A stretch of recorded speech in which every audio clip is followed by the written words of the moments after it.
Hello అండి అందరికీ welcome to Gayatri talks. ఈరోజు వీడియో వచ్చేసి 7 శనివారాల వ్రతంకి కావలసిన పూజ ఐటమ్స్ అండి. ఎన్నో మహిమ గల వ్రతం ఈ 7 శనివారాల వ్రతం అండి.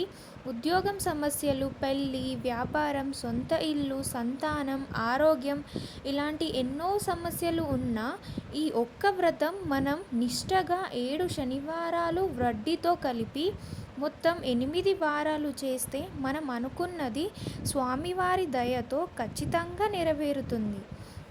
పూజ సామాన్ మనకి కావాల్సినవి ముందుగా స్వామివారి పటం అండి.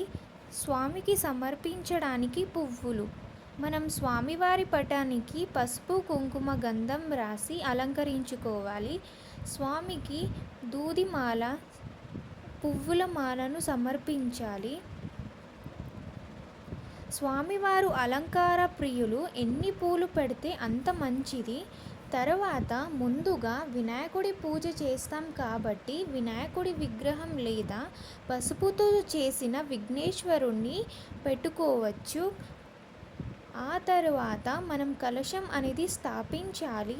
ప్రసాదంగా ఏవైనా 2 ఫ్రూట్స్, చలిమిడి, తీర్థం, పానకం, నువ్వుల లడ్డు సమర్పించాలి. పూజకి అగరబత్తి, ధూప్ స్టిక్ రెడీగా పెట్టుకోవాలి. ఒక ఆకుని పటం మీద ఉంచి దానిపైన 7 పిండి ప్రమిదలు పెట్టాలి. పసుపు, కుంకుమ, గంధం, మంచినీరు, యాజమనం కోసం అక్షింతలు, పువ్వులు, కొబ్బరికాయ, హారతి కర్పూరం, కంకణాలు సిద్ధం చేసుకోవాలి. ఇవే అండి మనకి మెయిన్గా పూజకి కావాల్సిన పూజ లిస్ట్ అండి. ఈ వీడియో మీకు నచ్చితే లైక్ చేసి, షేర్ చేసి మన ఛానల్ని అయితే సబ్స్క్రైబ్ చేసుకోండి. మీకు ఇంకెలాంటి డౌట్స్ ఉన్నా ఈ 7 శనివారాల వ్రతం గురించి నాకు కామెంట్ చేయండి. నేను నెక్స్ట్ టైం చేసినప్పుడు మీకు ఖచ్చితంగా మొత్తం ఇన్ఫర్మేషన్ అనేది అందిస్తానండి.